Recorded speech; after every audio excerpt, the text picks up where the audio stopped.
Hans Werner Lurch's hand trembled slightly as he entered the first notation in his logbook on March 17, 1943, at Rechlin Experimental Airfield, Germany, recording an event that would fundamentally alter Luftwaffe understanding of their enemy. The Americans cannot possibly have built thousands of these machines, he thought.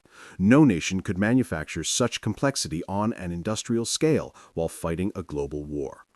Through the cockpit window of the captured Boeing B-17 Flying Fortress, coded DL+XC by German forces, Lurch studied an instrument panel that contradicted 3 years of Luftwaffe intelligence assessments. 13 defensive gun positions would eventually surround the most advanced variants of this aircraft. The B-17F model before him carried 9 heavy-caliber machine guns, each capable of firing 750 rounds per minute, creating an interlocking field of fire that transformed the bomber into something unprecedented in aerial warfare. In German hands, this captured fortress, nicknamed Wolfhound, represented the first intact American heavy bomber the Luftwaffe would test fly. What Lurch and his fellow test pilots would discover in the months ahead would prove more devastating to German confidence than any battlefield defeat. The firepower concentrated in this single aircraft, when multiplied across hundreds of bombers flying in defensive formations, created a level of aerial combat capability that German fighter pilots had never encountered and German industry could never match. The transformation from enemy weapon to intelligence goldmine had begun 3 months earlier on December 12, 1942. Lieutenant Paul Flickinger piloted B-17F serial number 4124585, call sign Pub, during a bombing run against the Rouen-Sotteville Railroad marshalling yards in occupied France. His aircraft, part of the 361st Bombardment Squadron of the 303rd Bombardment Group, stationed at RAF Molesworth in Huntingdonshire, England, carried the unofficial name Wolfhound painted on its nose by the American ground crew. The 303rd Bomb Group, known as Hell's Angels, had received its baptism of fire nearly a month earlier, but still lacked extensive combat experience. On this December morning, the group furnished 20 B-17s for a mission targeting Luftwaffe servicing facilities some 60 miles east of Paris. The mission started routinely enough, but German fighters from multiple Luftwaffe units had other plans for the American formation. Messerschmitt Bf-109s and Focke-Wulf FW-190s attacked the American formation with aggressive persistence. German pilots pressed their attacks with determination, understanding that breaking up the tight defensive formations offered their best chance of success. Machine gun and cannon fire tore through Wolfhound's fuselage and wings. One engine sputtered and died, its propeller windmilling uselessly. Another began losing power, smoke trailing from damaged cylinders. Flickinger faced an impossible choice as his crippled bomber fell behind the protective formation. The other B-17s continued toward England, unable to slow down without making themselves vulnerable to the swarming German fighters. Attempting to reach England across the Channel meant certain death for a damaged bomber unable to maintain formation.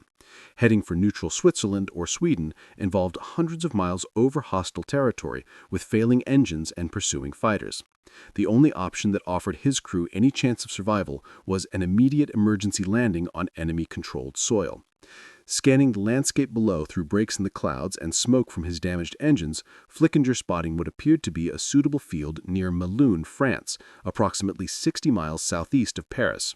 With remarkable skill, considering his aircraft's damage, he brought the massive 30-ton bomber down for a wheels-up landing in a hayfield. The B-17 slid across the grass and mud, its ball turret guns pointing downward, plowing a long furrow before coming to rest. The 10-man crew emerged from the aircraft with hands raised, expecting to become prisoners of war. What they didn't expect was how valuable their intact aircraft would become to German intelligence. Within hours, Luftwaffe ground crews and Wehrmacht soldiers swarmed over the captured fortress.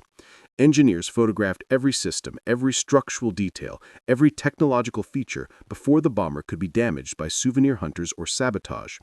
The bomber represented an intelligence windfall beyond anything previously captured.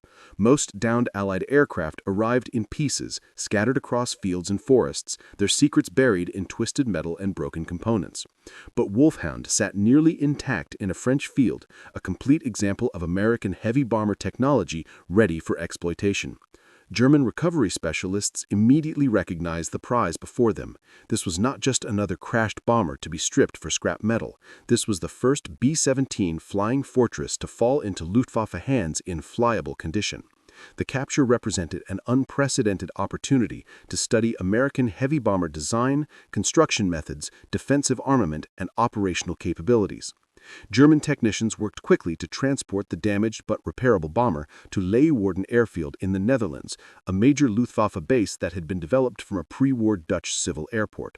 The transportation process required careful planning and execution to prevent further damage to the valuable prize. 2 days after capture, on December 14, 1942, German mechanics completed temporary repairs to the battle damage. Fuel tanks were topped off with German aviation gasoline. German national insignia replaced American markings on the wings and fuselage. Large black crosses adorned the wings. A swastika now marked the tail, and the menacing red and black colors of Nazi Germany announced that this once American bomber had a new owner. 2 Messerschmitt Bf-110 heavy fighters took position as escorts, while a hand-picked German crew climbed aboard for the flight to Rechlin, the Luftwaffe's top testing and evaluation center, about 50 miles north of Berlin, in Mecklenburg. The flight plan was sent to every Luftwaffe airbase and anti-aircraft unit along the route, with strict orders not to fire at the captured fortress. But even with those precautions, and despite the clear German markings, some Luftwaffe units still opened fire on their own prize. The bomber took a few more hits before the recognition signals were confirmed and the shooting stopped. The incident revealed just how eager German forces were to destroy American bombers on sight, and how difficult it had become to coordinate operations across a command structure already straining under the pressure of fighting on multiple fronts. When Wolfhound finally landed at Rechlin after its long and cautious flight from the Netherlands, it entered a world built around one purpose: understanding enemy technology. Rechlin was the German equivalent of the U.S. Wright Field in Ohio, or Britain's Royal Aircraft Establishment at Farnborough. Every captured Allied aircraft that could still fly ended up here, in this secret base. German engineers tore into the bomber, eager to uncover its secrets. For months, they examined every inch, removing panels, studying the stressed skin construction that made the B-17 so famously tough. They measured the thickness of the aluminum skin, analyzed the alloys, and documented every rivet and joint. Each system was studied in detail.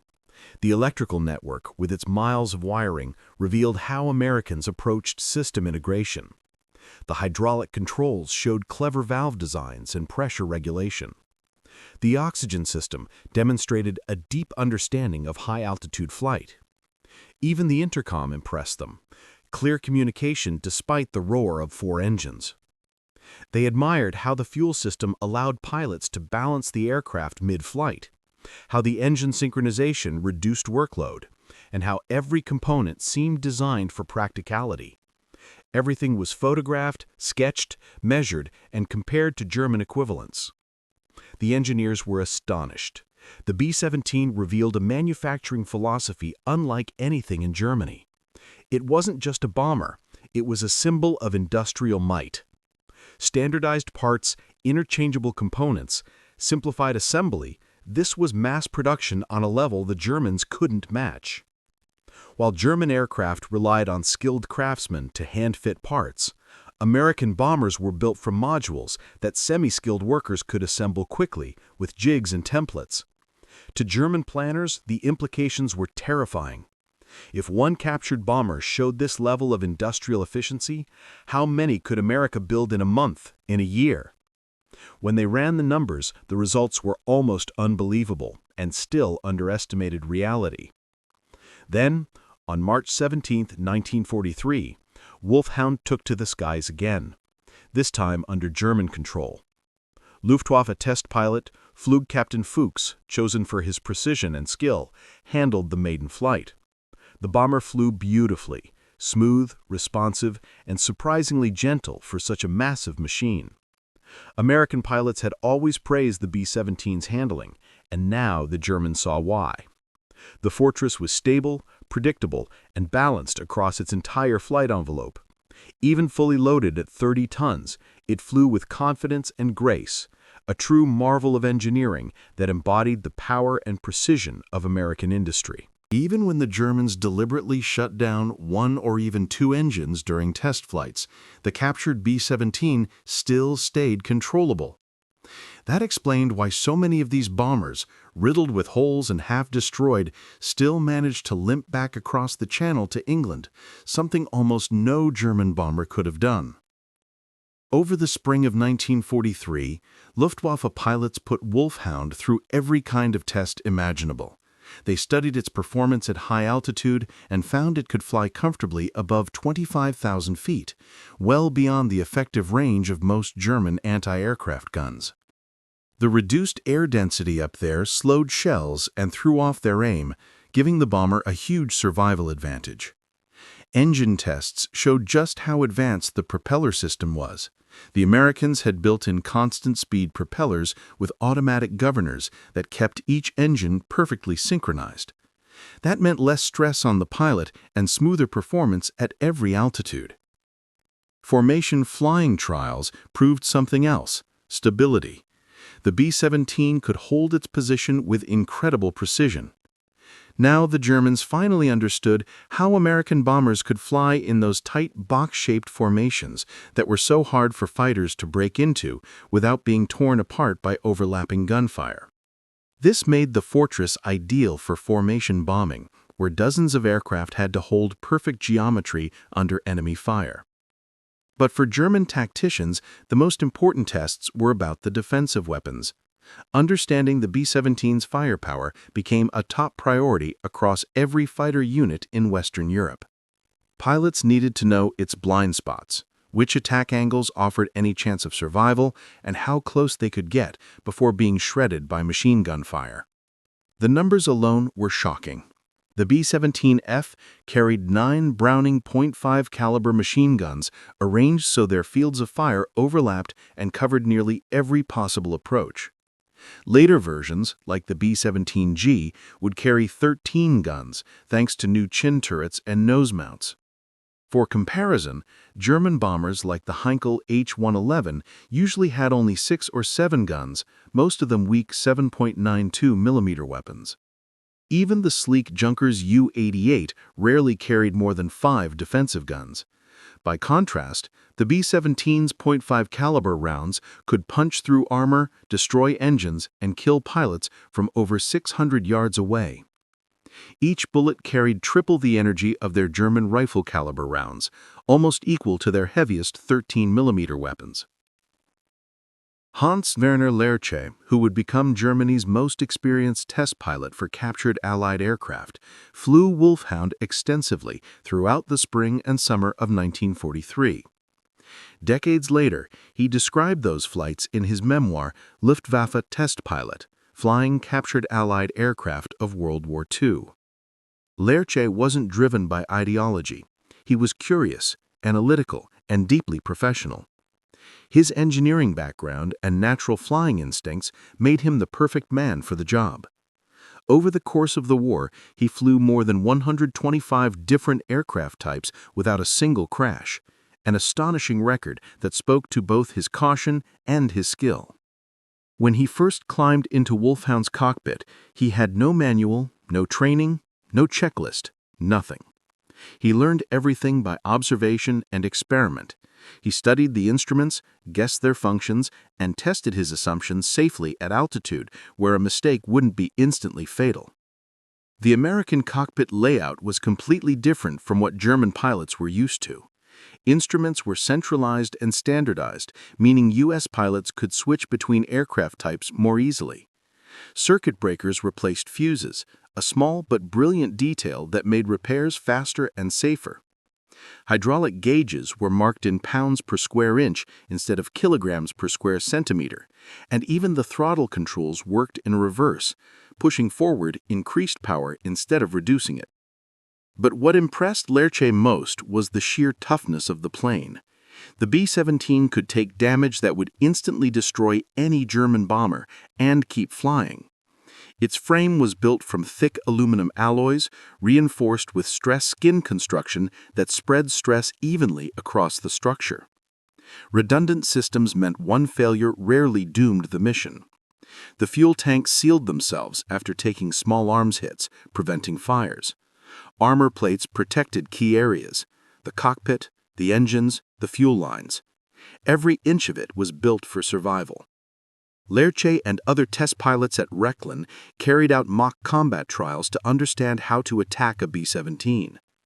German pilots in Messerschmitt Bf-109s and Focke-Wulf FW-190s would stage simulated assaults against Wolfhound as it flew level or performed gentle maneuvers.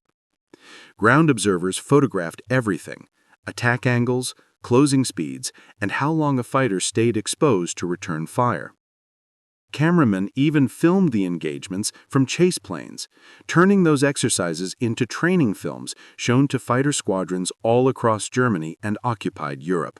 These exercises exposed some uncomfortable truths that shattered pre-war ideas about how fragile bombers were. The old German tactic of attacking straight end from the rear suddenly looked suicidal against the B-17. What used to be a straightforward interception became the most dangerous place to be, right in the line of the fortress's concentrated defensive fire. The tail gunner sat in a powered turret with excellent visibility through clear plexiglass, able to command a wide field of fire with almost no blind spots within about 30 degrees of the tail axis. The dorsal turret, a Sperry design mounting 50 caliber guns, could swing rearward and add its weight to the barrage, effectively doubling the firepower a fighter would face from behind. Even the waist gunners, standing in open windows along the fuselage, could cover approaches from below or off to the sides. A fighter charging in from 6 o'clock directly behind the bomber risked running straight into at least 4 heavy machine guns focused on a predictable intercept path. A skilled tail gunner could bring 2 guns to bear quickly. At the right range, his fire could shred a thin-skinned fighter in seconds. With closing speeds between attacker and bomber, often in the 150 to 200 mile/hour range, a German pilot might only have 3 to 5 seconds of firing time before needing to break away to avoid a catastrophic collision. During those few seconds, the bomber's gunners would pour hundreds of rounds into that approach corridor, creating a literal cone of fire the fighter had to punch through. Luftwaffe reports from the time are full of accounts of fighters damaged or destroyed during these tail attacks. Survivors described it as flying into a storm of tracers, a phrase that captures both the visual chaos and the psychological shock of facing massed defensive fire. At typical engagement ranges, 400 to 800 yards, roughly 1 in every 4 or 5 rounds was a tracer, so attackers saw visible streams of fire all around them. Those tracers helped gunners adjust aim, but they also terrified pilots.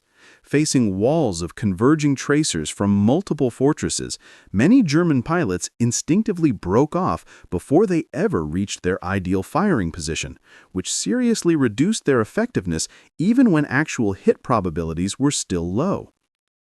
Attacking from beneath wasn't any better. The Sperry ball turret gave complete coverage of the lower hemisphere with no blind spots. Housed in a cramped rotating sphere and armed with .5 caliber guns and a computing gun sight, the ball turret allowed a gunner to track targets through 360 degrees of azimuth and nearly 90 degrees of elevation. The ball turret position was physically brutal. The gunner sat curled in a fetal position, knees to chest, with an oxygen mask against the sight, often for hours. There wasn't room for a parachute, and movement was nearly impossible. Still, the defensive payoff was enormous. No approach from below escaped its field of fire. German pilots learned quickly, through bitter losses, that attacking from the belly meant facing concentrated streams of lead from multiple ball turrets. Side attacks ran into the waist gunners, men exposed in open windows hundreds of feet above the ground, enduring freezing temperatures, hurricane-force winds, and deafening engine noise. Those gunners tracked targets with grim determination, firing at the maximum effective range and making any close-in approach a deadly gamble. The B-17F had a clever upgrade: staggered waist gun positions. One gunner stood slightly forward on the left side, the other slightly behind on the right. That small change stopped them from bumping into each other and widened their coverage angles. Each man handled a .5 caliber machine gun mounted on a flexible ring that let them swing the weapon in broad arcs, both side to side and up or down. Trying to attack from the side was nearly suicide. A fighter flying in from the beam angle would have to pass through crossfire from both waist gunners, plus the top turret, which could rotate to hit targets anywhere above the bomber. The overlapping fields of fire meant that several gunners could hit the same fighter at once, multiplying the chance of scoring a deadly hit. That sheer firepower forced German pilots to change tactics. Instead of long, steady gun runs, they resorted to high-speed slashing attacks, darting in and out before they were torn apart. Out of all the tests conducted at Rechlin, one tactic stood out as the most promising: the head-on attack. Coming in from 12 o'clock high, straight toward the nose, minimized the fighter's exposure time and targeted the fortress's weakest point. Early B-17s, including the F model that Wolfhound represented, had only 2 or 3 flexible nose guns, manned by the bombardier and navigator, who already had their hands full during combat. Those guns were mounted in simple sockets in the plexiglass nose and had to be moved manually from one position to another. The clear nose gave the bombardier an excellent view for aiming bombs, but left the front of the aircraft dangerously exposed. A bold German pilot could dive slightly from above, line up with the cockpit and forward fuselage, fire a short, deadly burst, then pull down and away before the top or side gunners could react. This frontal attack strategy was pioneered by Egon Meyer of Jagdgeschwader II in late 1942, just before Wolfhound was captured. Meyer realized that most of the B-17's guns faced rearward or sideways, leaving the nose underprotected. Charging head-on meant a combined closing speed of over 500 miles per hour, the fighter moving at 350 to 400 miles per hour, and the bomber flying straight toward it at 150 to 180 miles per hour. That gave the bomber's nose gunners maybe 2 seconds to aim and fire before the fighter streaked past. 2 seconds, that's all. And in that moment, the defensive gunner had to track a target racing straight at him, calculate lead, fight the vibration and wind blast, and pulled the trigger while watching tracer rounds flash toward his own face. Meanwhile, the attacking pilot saw a giant target filling his gun sight, barely moving relative to him, an easy aim compared to deflection shots. When done right, the tactic was devastating. Skilled pilots could take down multiple bombers in one sortie, but it took nerves of steel. Both planes were hurtling toward each other at terrifying speed, closing at nearly 750 feet per second. The pilot had to hold his course until the last instant, firing at point-blank range, less than 200 yards, before yanking his fighter away. Any hesitation, any moment of fear, ruined the attack. Breaking off early wasted precious ammunition and often put the fighter directly in the line of fire from the bomber's top turret. Even successful frontal attacks were dangerous. Many ended in fatal collisions. Some pilots simply misjudged their timing, crashing straight into the bombers they'd just destroyed. The B-17 could take enormous punishment and still keep flying. Unless cannon shells hit the cockpit or destroyed multiple engines at once, the Fortress usually stayed airborne, proving again why it earned its name. German pilots knew that anything short of total destruction wasn't enough. A damaged bomber that limped home to England was still a failed interception. The lessons from Rechlin, combined with real combat reports from across Europe, led to a complete overhaul of Luftwaffe fighter tactics. The insights were shared through training films, intelligence briefings, and tactical manuals distributed to every unit facing the unstoppable American bombers. But all this knowledge brought little comfort to German planners. Understanding the enemy's strengths didn't make them any weaker, and the Americans just kept building more fortresses, faster than the Luftwaffe could shoot them down. Between May and early June 1943, Wolfhound went through another series of tests under Department E3, directed by Otto Kuno. The engineers measured engine performance at different altitudes, analyzed the efficiency of the superchargers, and mapped fuel consumption to calculate range under varying conditions. Every chart, every data point, was part of an effort to fully understand the Wright Cyclone R-1820 engines that powered the American bomber. Each of those massive radial engines produced about 1,200 horsepower at its rated altitude. 4 of them, mounted beneath the wings, gave the 30-ton aircraft a combined output of 4,800 horsepower, enough to push the Fortress close to 300 miles per hour at high altitude. It could climb to over 35,000 feet, higher than most German fighters could operate effectively without specialized oxygen gear and turbochargers. German intelligence analysts did the math, and the results were terrifying. Boeing and its subcontractors were producing B-17s at a rate 5 to 10 times greater than Germany's entire heavy bomber output. The numbers seemed impossible, but they were confirmed again and again from different sources. If the United States could mass-produce something as complex as the B-17 while also turning out fighters, tanks, ships, and transports for global operations, what chance did Germany really have? The realization hit hard. Modern war wasn't just fought with guns and planes, but with factories, resources, and manpower. It was an industrial war, and Germany was losing it. On June 12, 1943, Wolfhound was rolled out for an exhibition at the Luftwaffe's Lürz airfield. The event gathered top commanders, engineers, and technical specialists. Alongside the captured B-17 stood other Allied aircraft recovered from combat or forced landings, each a symbol of enemy ingenuity. A B-24 Liberator demonstrated another American approach to long-range bombing. A P-47 Thunderbolt showcased their philosophy of brute strength and overwhelming firepower.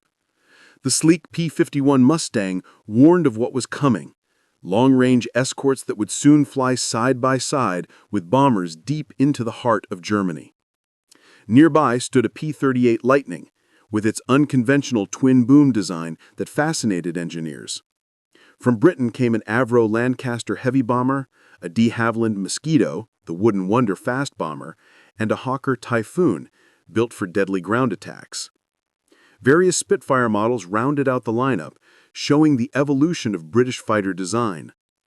The exhibition served many purposes beyond simple recognition training. It helped Luftwaffe crews learn to identify enemy aircraft quickly, preventing friendly fire mistakes. It gave engineers a chance to study captured technologies they might adapt or counter. But most of all, it was a brutal reminder of just how far Allied industry had pulled ahead. Officers left the airfield in silence. One attendee later wrote that the difference between American and German workmanship was obvious to anyone, even at a glance. American components fit together with exact precision, revealing consistent quality across thousands of machines, proof of industrial discipline and tight quality control. Their surfaces were smooth, aerodynamically refined, and expertly assembled. By contrast, German planes built increasingly by forced labor under constant Allied bombing showed the scars of a crumbling system, rough finishes, mismatched panels, parts that had to be hand-fitted and hurried repairs made from whatever materials were left. The contrast was devastating, and it made one thing painfully clear. The Luftwaffe was fighting not just an enemy in the air, but an empire of factories it could never hope to match. The message was clear, even to officers with little technical background. German industry was falling behind, clinging to aging designs while American factories were rolling out newer, stronger, faster machines in staggering numbers. After its appearance at the Lurtz exhibition, Wolfhound was sent back to Rechlin for one final round of testing before entering operational service in July 1943. Engineers equipped the captured bomber with a glider towing rig to test whether it could serve as a heavy transport. The German DFS-230 combat glider program needed powerful aircraft to haul loaded gliders to altitude, and the B-17's 4 engines offered more than enough muscle for the task. From mid-June through early August, engineers carried out a series of towing tests, evaluating takeoff procedures, release mechanisms, and formation flight with gliders in tow. Technically, the results were impressive. The B-17 proved versatile beyond its bomber role, easily handling the heavy load and maintaining steady flight. But by 1943, Germany's airborne forces were in decline. After devastating losses during the Crete operation, where paratrooper units suffered over 50% casualties, and similar failures elsewhere, large-scale airborne missions had become unsustainable. With dwindling transport aircraft, limited fuel, and growing frontline demands, the Luftwaffe simply couldn't make use of such experiments. Then, in September 1943, Wolfhound was reassigned to one of the most secretive and mysterious units in the German Air Force, Kampfgeschwader 200, or KG-200. Operating from Rangsdorf Airfield near Berlin, KG-200 was unlike any other Luftwaffe unit. It handled covert missions that blurred the line between military aviation and espionage, long-range reconnaissance flights deep behind enemy lines, insertion and extraction of agents, supply drops to isolated German forces, and testing of experimental aircraft and advanced weapons. The unit's hangars looked like a museum of strange machines, a mix of German bombers, Soviet aircraft captured on the Eastern Front, and even American and British planes recovered from crash sites or forced landings. Each aircraft served a specific purpose. The B-17's long range, over 2,000 miles, its ability to operate above 25,000 feet, and its rugged design made it perfect for these clandestine missions. Flying a captured American bomber deep into Allied-controlled territory gave the Germans a powerful tool for deception. At night or in poor weather, Allied radar and fighter controllers could easily mistake the German crewed fortress for a friendly aircraft returning from a mission. That confusion could buy the intruders precious minutes or even hours before Allied defenses realized the truth. In wartime, those minutes could mean the difference between success and disaster.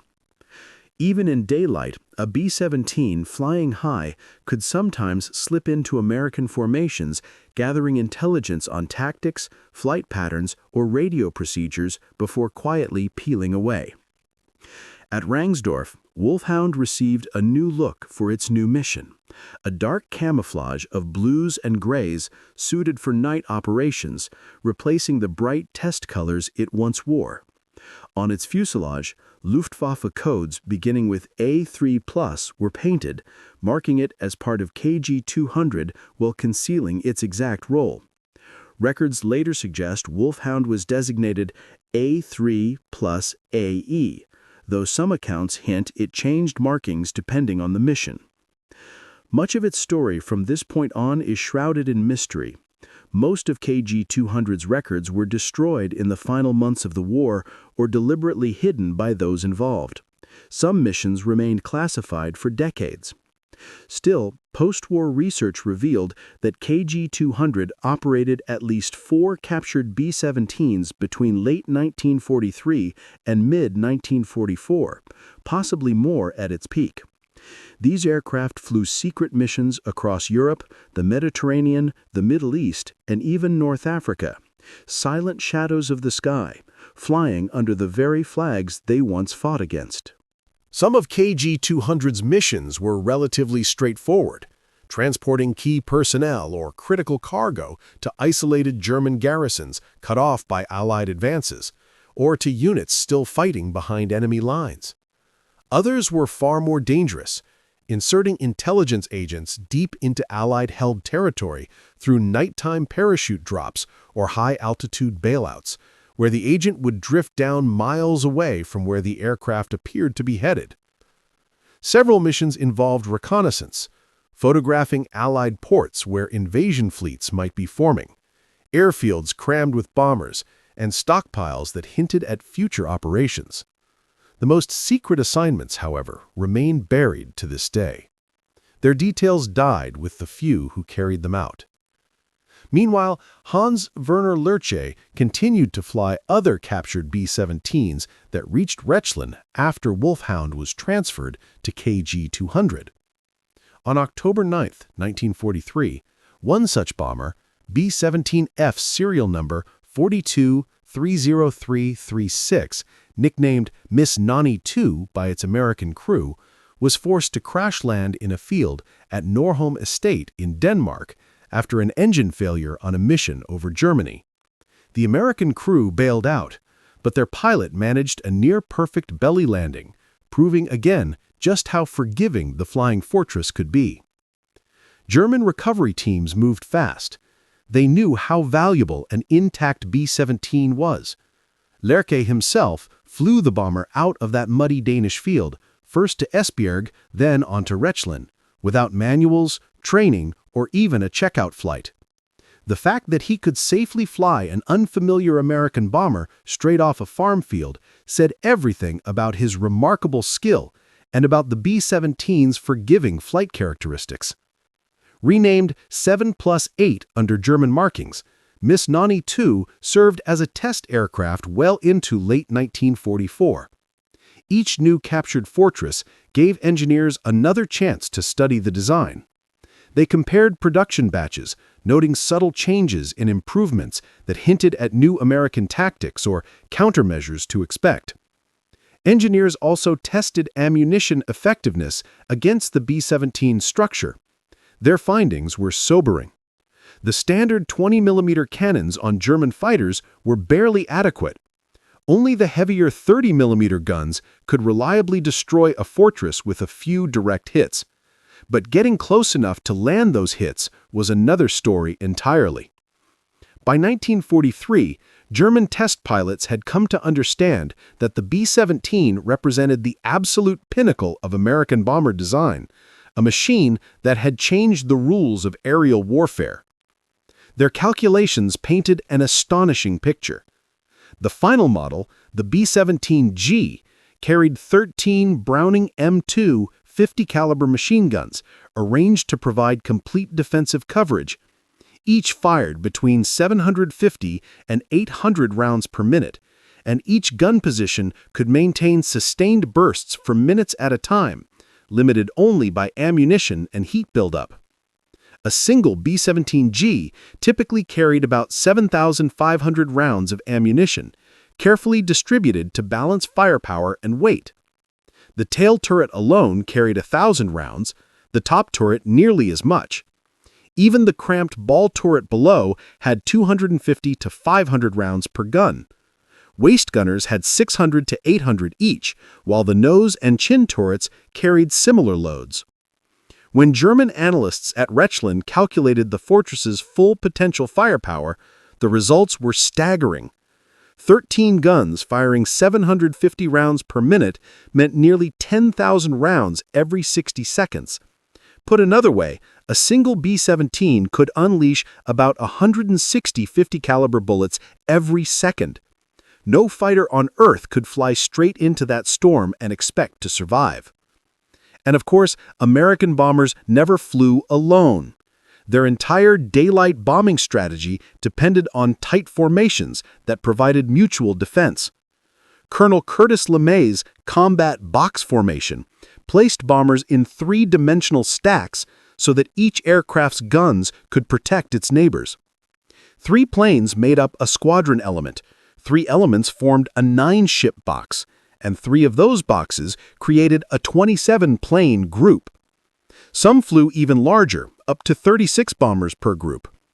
Multiply that by 3 or 4 groups in a wing, and hundreds of fortresses filled the sky, their combined firepower reaching 500 to 700 heavy machine guns, all firing in overlapping arcs. German pilots who attacked these formations said it felt like charging a solid wall of tracers, blinding streams of light from hundreds of guns streaking through the air. At combat ranges of 400 to 800 yards, nearly every gunner who saw a fighter moving in opened fire. The sky around those bombers became a living storm, dazzling, deafening, and deadly. At the height of combat, 50 or more machine guns might focus on a single attacking fighter during a head-on pass. Every bomber gunner in range would track the same target, firing at full rate. The psychological effect was devastating. Even if the actual chance of being hit was statistically low, the visual chaos, hundreds of tracers slicing through the air, broke many pilots' nerves before they ever reached firing range. Luftwaffe after-action reports tell the same story again and again, fighters breaking off too soon, unable to force themselves through the wall of fire. Those who pressed their attacks learned the brutal math that favored the defenders. German studies based on real combat data found that destroying a B-17 from behind required roughly 20 hits from 20mm cannon shells, and that's only if the hits struck critical areas. The fortress's reinforced structure, multiple redundant systems, and self-sealing fuel tanks allowed it to take staggering punishment and still stay airborne. The average pilot accuracy at combat ranges? About 2%. Gun camera analysis and ammunition records confirmed it. That meant landing 20 hits on a B-17 required firing roughly 1,000 20mm shells. But early model Focke-Wulf FW-190s carried just 500 rounds total, 2 cannons, 250 rounds each. Even later variants with 4 cannons could only carry about 600 rounds in total. In practice, a German pilot had enough ammo for 1, maybe 2 attack runs before being forced to turn back. Meanwhile, the bombers never stopped shooting. Each carried thousands of rounds of .50 caliber ammunition, enough to sustain defensive fire for the entire mission. Even if individual gunners hit rarely, the sheer number of bullets filling the sky made hits statistically certain when dozens of bombers fired at once. By late 1943, Luftwaffe losses were mounting fast. American bomber streams were growing larger, denser, and more frequent. The German fighter force was bleeding out, not just from combat, but from training accidents and attrition that it could no longer replace. Head-on attacks offered the best chance of success, but they demanded skill, nerve, and experience few pilots possessed. Approaching a fortress head-on meant closing at more than 500 miles per hour, with the distance shrinking by hundreds of feet every second. The firing window was microscopic, maybe 2 seconds between 400 and 100 yards. In that instant, the fighter pilot had to gauge range perfectly, adjust aim for both his own motion and the bomber's evasive jinx, fire multiple short bursts, and then break away before colliding with the oncoming giant. It was flying and fighting on pure instinct, the kind of precision only hundreds of combat hours could teach.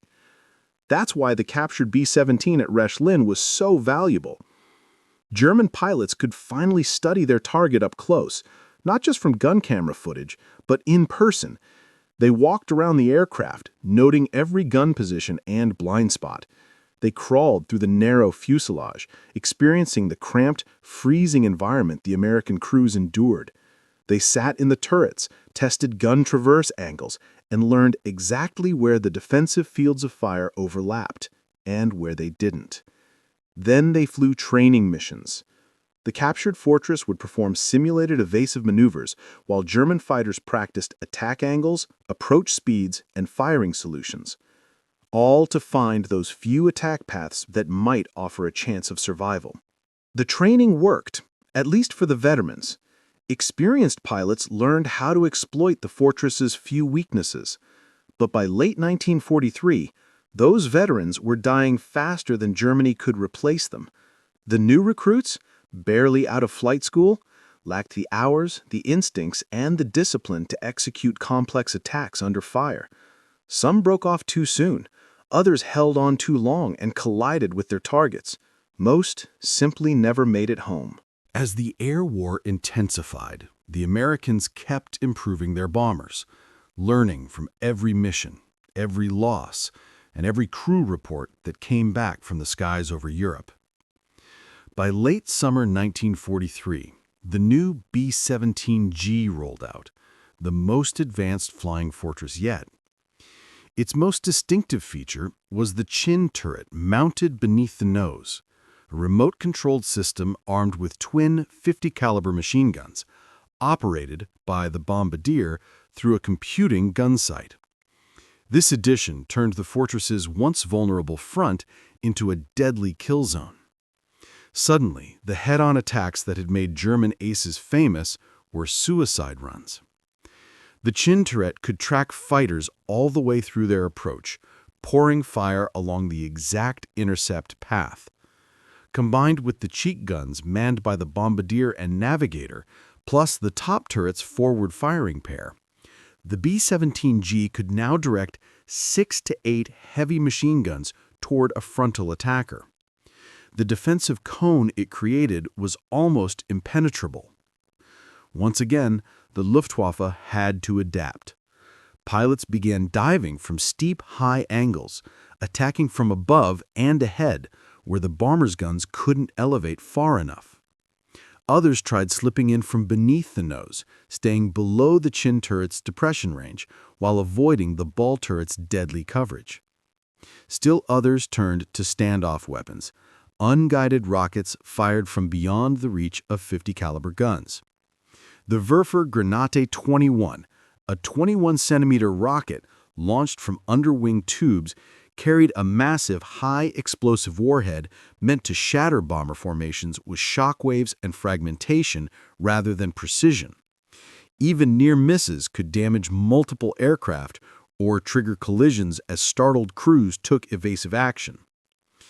But the rockets came with problems. They were inaccurate beyond 800 yards, dragged heavily on the fighter's wings, and crippled performance.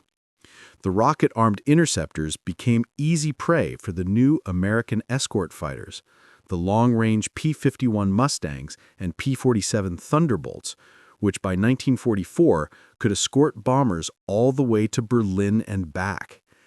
The safe zone German pilots once counted on over their own homeland had vanished. Through 1943 and 1944, the technological race escalated. The Luftwaffe introduced heavier cannons like the 30mm Mk-108, capable of tearing a bomber apart with just a few hits. They experimented with bigger rockets, primitive guidance systems, and even dropping small bombs from fighters onto bomber formations from above. The Americans, meanwhile, perfected their defensive tactics. The G model's improved armament, tighter formation flying, and ever-improving escort cover made the daylight raids more dangerous than ever, not for the bombers, but for those trying to stop them. But beneath all the tactics and technology, one unchangeable fact decided the outcome: industry. America could replace its losses. Germany could not. Every B-17 shot down was a tactical win for a German pilot, but never a strategic one. Within days, a new bomber would take its place, fresh from Boeing's factory in Seattle, Douglas's line in Long Beach, or Vega's plant in Burbank. A new crew would climb aboard, and the bombing campaign would continue without pause. The production numbers told the story. Between 1935 and 1945, Boeing, Douglas, and Vega built 12,731 B-17s. Most were produced in just 3 years, 1943 through 1945.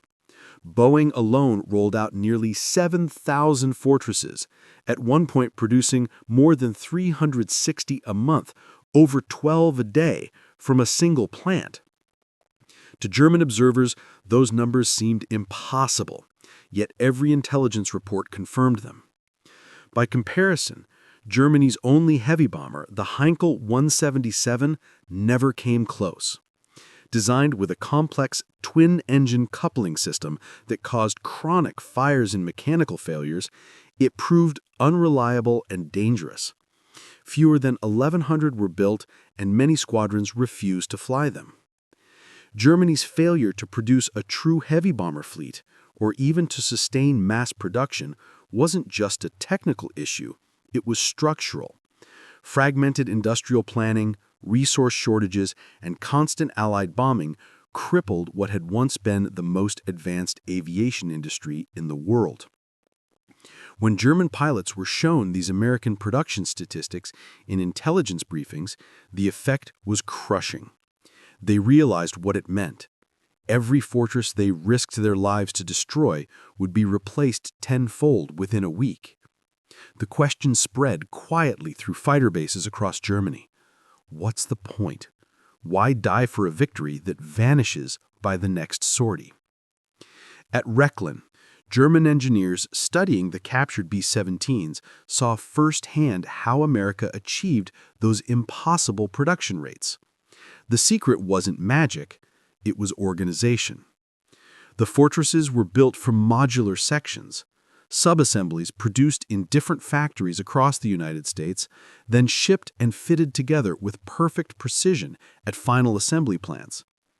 Every component was standardized, sourced from hundreds of subcontractors in a vast, coordinated supply network. Simplified production lines allowed semi-skilled workers, many of them women entering factories for the first time, to build complex bombers faster than Germans' master craftsmen could build a single wing. Even in their reports, German engineers expressed reluctant admiration. They called it a miracle of organization, one that no amount of skill or courage in the cockpit could ever overcome. The B-17 was more than clever engineering or a collection of smart fixes. It embodied an entire manufacturing philosophy. It prioritized mass production over artisan perfection, interchangeable parts over hand-fitted pieces, and good enough at scale over painstaking precision. Every design choice reflected that mindset. Standardized fasteners cut down inventory headaches and sped up assembly. Straight panels with fewer compound curves made forming simpler and reduced scrap. Modular subassemblies let teams build fuselage sections, wings, and tails in parallel, then bolt them together with almost no refitting. Those choices slashed build time. At peak output, Boeing's Seattle plant was essentially finishing a B-17 every hour, a rate that looked impossible to Germanize, used to craftsman-level production that took weeks per airplane. The contrast wasn't just technical, it was strategic. Even if German fighters scored well in the air, shooting down 2 or 3 bombers for every fighter lost, American factories could replace those losses again and again. Germany simply couldn't. By mid-1944, that truth was unavoidable. It wasn't just about winning a battle in the sky anymore, it was about surviving the industrial fight on the ground. How long could Germany keep up when the raw production numbers and the supply chain that fed them were stacked so heavily against it? Rechlin's tests and the captured fortresses like Wolfhound had taught the Luftwaffe everything it needed to know about the B-17 as a weapon system. They'd cataloged its strengths: the rugged airframe, the layered defenses, the range and altitude performance. They'd found its flaws, too: the relatively exposed nose on early models, the occasional blind spot in the gun coverage. They could measure range, bomb load, and formation behavior. They learned the limits, the necessity of formation integrity, the narrow windows for successful attacks, and the brutal arithmetic of firepower versus loss. And they developed tactics that, in the hands of a calm, highly skilled pilot, could still bring a fortress down. But knowledge alone couldn't erase the larger reality. The Allies had turned production into a weapon. And when factories fight back, victory on the battlefield becomes a question of who can keep the machines running the longest.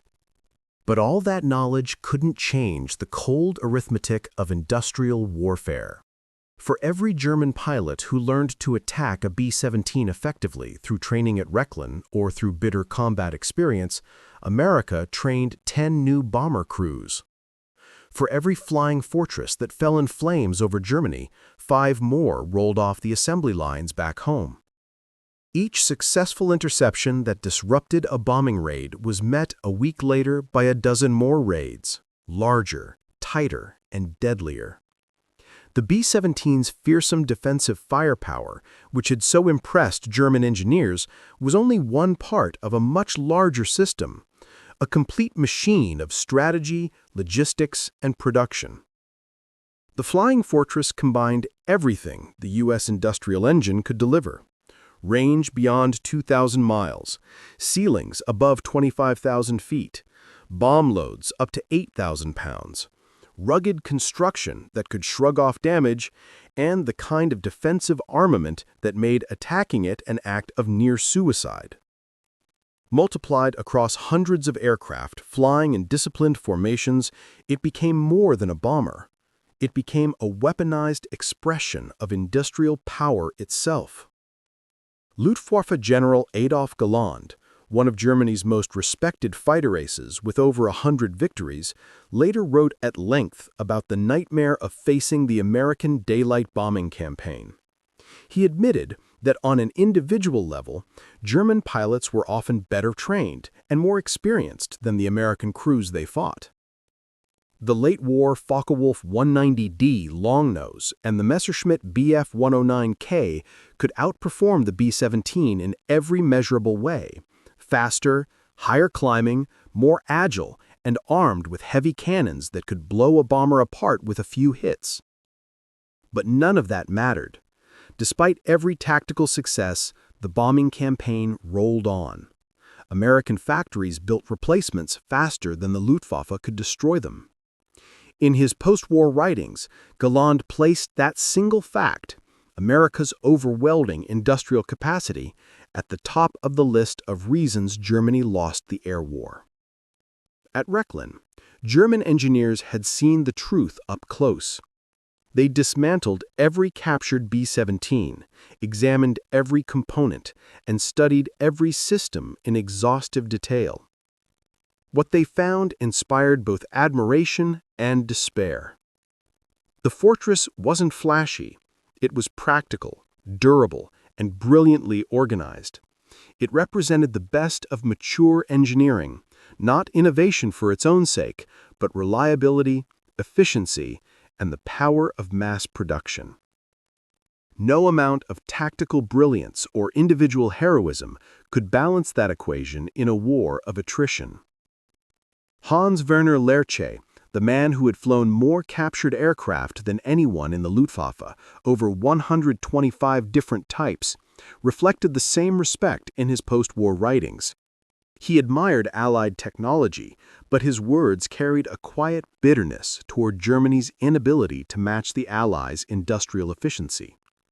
He flew B-17s, B-24 Liberators, British Lancasters, Soviet PE-2s, each revealing a different national philosophy of design. But the B-17 remained the most significant of all. It was more than just an airplane. It was the physical embodiment of America's strategic bombing doctrine. Aluminum, steel, and fire forged into a single purpose: to strike deep into enemy territory, deliver destruction with precision through the Norden bombsight, and somehow make it home again. Its defensive armament, those 13.50 caliber guns, and the overlapping fields of fire were what made daylight bombing possible at all. Without them, the losses would have been catastrophic, and the Americans would have been forced to follow Britain's example, bombing by night, sacrificing accuracy for survival. The B-17's defenses didn't make it invincible, but they made it survivable. Thousands of fortresses were lost, but thousands more came back. Enough bombers reached their targets. Enough crews completed their missions. Enough veterans lived to train new ones. And over 2 relentless years, the results were undeniable. Germany's industry, oil refineries, transport hubs, and weapons factories lay in ruins. By the spring of 1945, when Wolfhound itself was destroyed during an American bombing raid on Rechlin Airfield on April 10th, the campaign that began as an experiment in daylight bombing had achieved its ultimate goal. The skies over Germany belonged to the fortress, and beneath those skies, the war's outcome had already been decided. By 1945, fuel shortages had grounded much of what was left of the Luftwaffe. There were still planes, but no fuel to fly them. Rail lines lay shattered, roads were impassable, and the few remaining convoys struggled to move supplies to the collapsing front. The fortresses had finished their mission. They had done what they were built to do. The very bomber that had once taught the Luftwaffe so much about American technology became a symbol of the futility of resisting overwhelming industrial might. The same German pilots who had studied captured B-17s and learned to exploit their weaknesses now found their own expertise meaningless. American bomber streams, sometimes 1,000 strong, each escorted by an equal number of long-range fighters, filled the skies from horizon to horizon.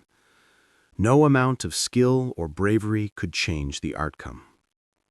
The story of the captured B-17s is a strange, almost tragic footnote to the greater war in the air.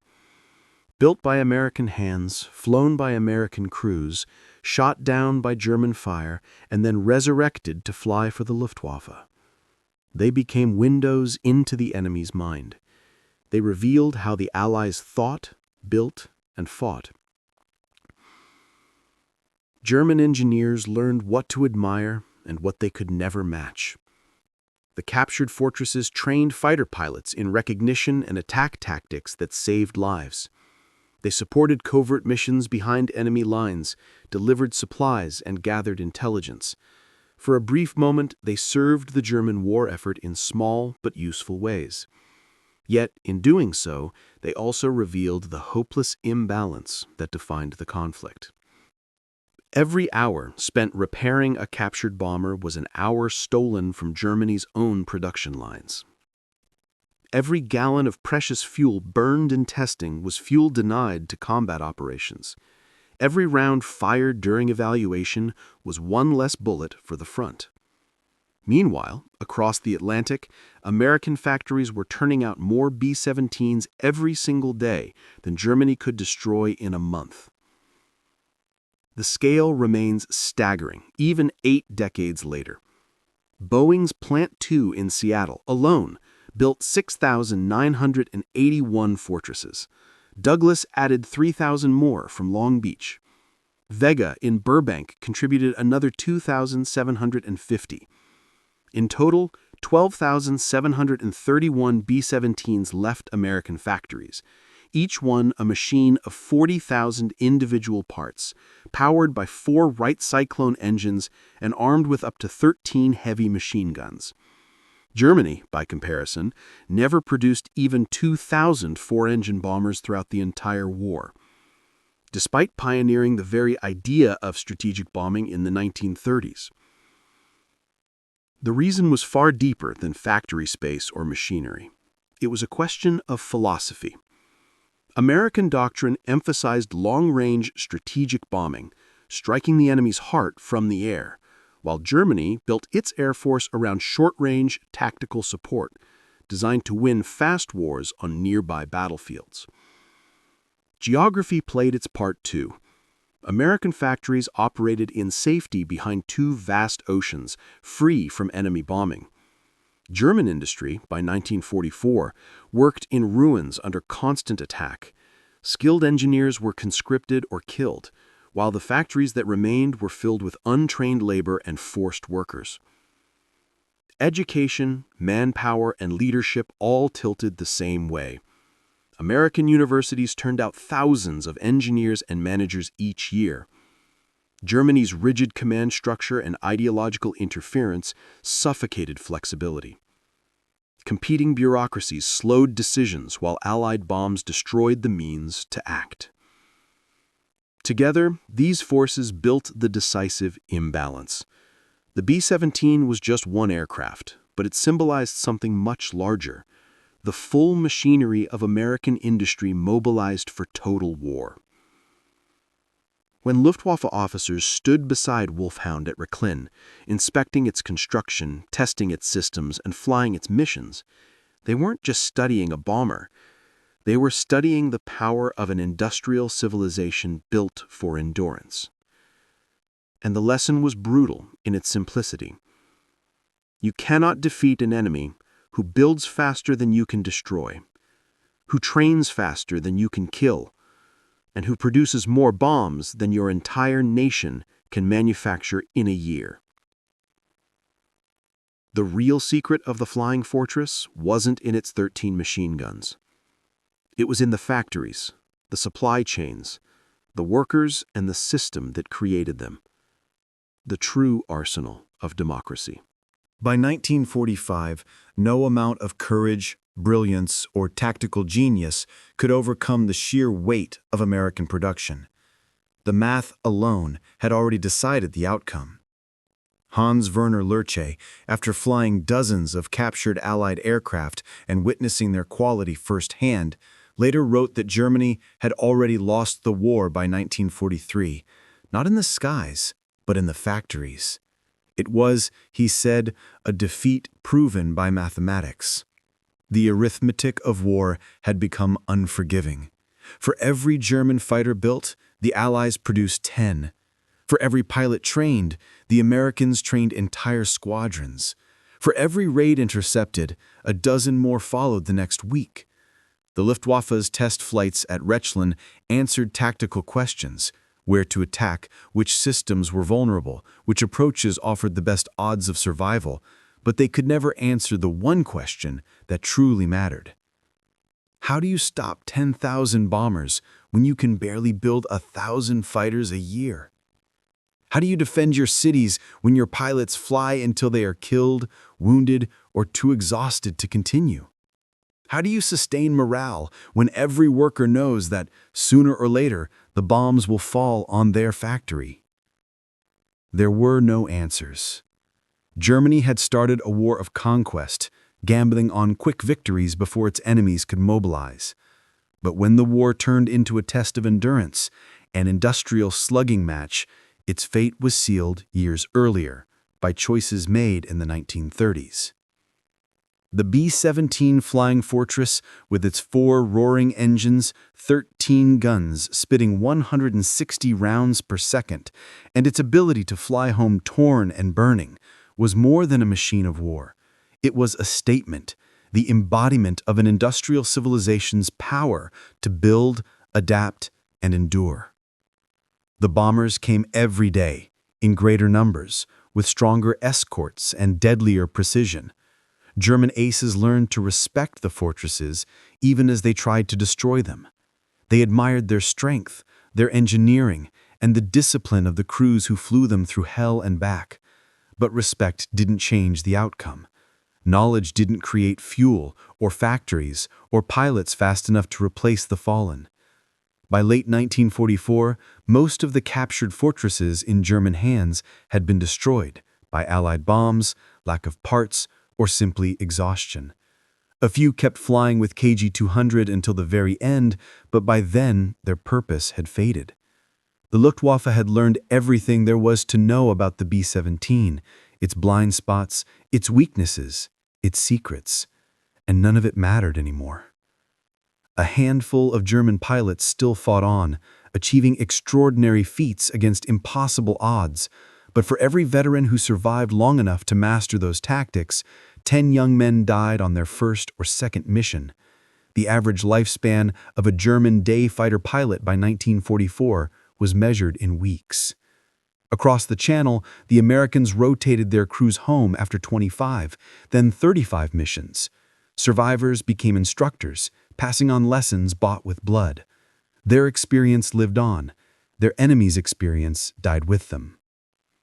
In the end, Wolfhound and the other captured fortresses had served their purpose, not as weapons, but as mirrors, reflecting back to the Reich the truth it could never escape. The real victory wasn't just in the skies over Europe. It was in the factories, the classrooms, and in the hands of the workers who built a bomber an hour, until there were enough to blot out the sun. The difference between victory and defeat wasn't just fought in the skies. It was built into the way each nation used its people. America's approach to aircrew rotation reflected its industrial strength. It could afford to rest its veterans, send them home, and turn them into teachers. Each returning crew trained the next, passing down survival lessons bought with fire and blood. Fresh bombers, fresh men, and fresh resolve flowed endlessly from the factories and training schools. Germany had no such luxury. Every pilot who could still fly stayed in combat until he was shot down, captured, or too exhausted to continue. Experience bled away faster than it could be replaced, and each new squadron sent into the air was younger, greener, and less likely to return. The captured B-17s had taught the Luftwaffe much about American design, defensive tactics, and engineering, but the 1,000-bomber raids taught the real lesson, what industrial determination looked like when backed by the full resources of a nation. By May 1945, that lesson was complete. Germany lay in ruins, its cities reduced to ash, its factories silent, its army crushed between the Allies advancing from both east and west. The bombers had done their work. Over 2 years of relentless operations, nearly 5,000 fortresses were lost. But enough survived, mission after mission, to finish the job. The story ends where it began, in the sky over Europe, where men in steel machines fought not only for airspace, but for the fate of their nation's ideas. Hans Werner Lurch survived the war.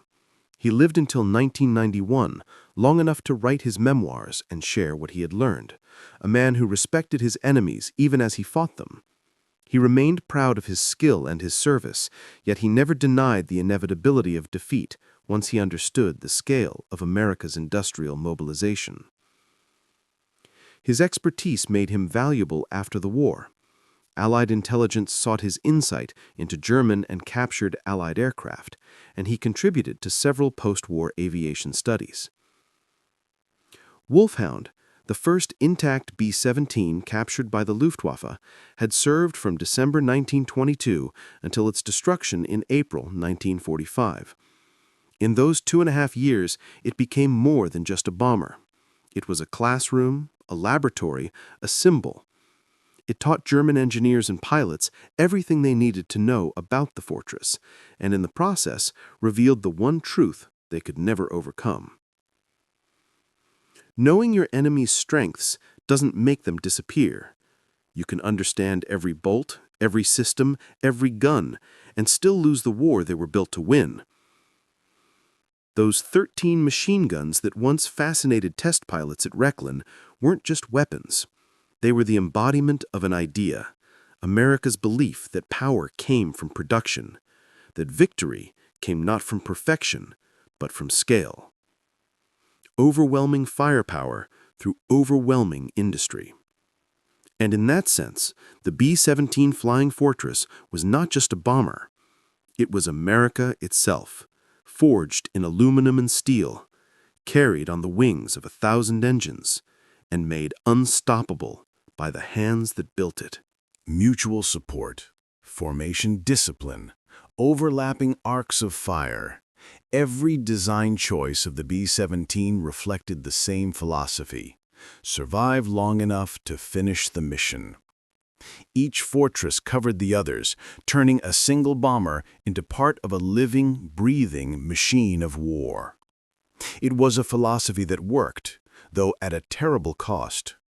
Nearly 5,000 B-17s were lost to enemy fire, accidents, and the brutal weather of the European skies. Some bomber groups saw casualty rates over 20% in 1943 alone. Hundreds of fortresses fell to the guns of determined Luftwaffe pilots who refused to yield. And yet, the bombing campaign succeeded. German war industries lay in ruins across the Ruhr. Cities burned, rail lines and bridges collapsed. Oil refineries ceased to function. The machinery of German war, the heart of its industry, was shattered. By the time the fighting stopped, American factories were still producing B-17s at a pace that could have replaced every aircraft lost in just 6 months. The message was unmistakable. Germany had fought a war of attrition against an enemy that could not be exhausted. The captured fortresses, once prized trophies of intelligence and engineering study, became witnesses to their own nation's defeat. Every test flight, every engineering report, every training exercise told the same story in different words. America possessed industrial power on a scale Germany could never hope to match.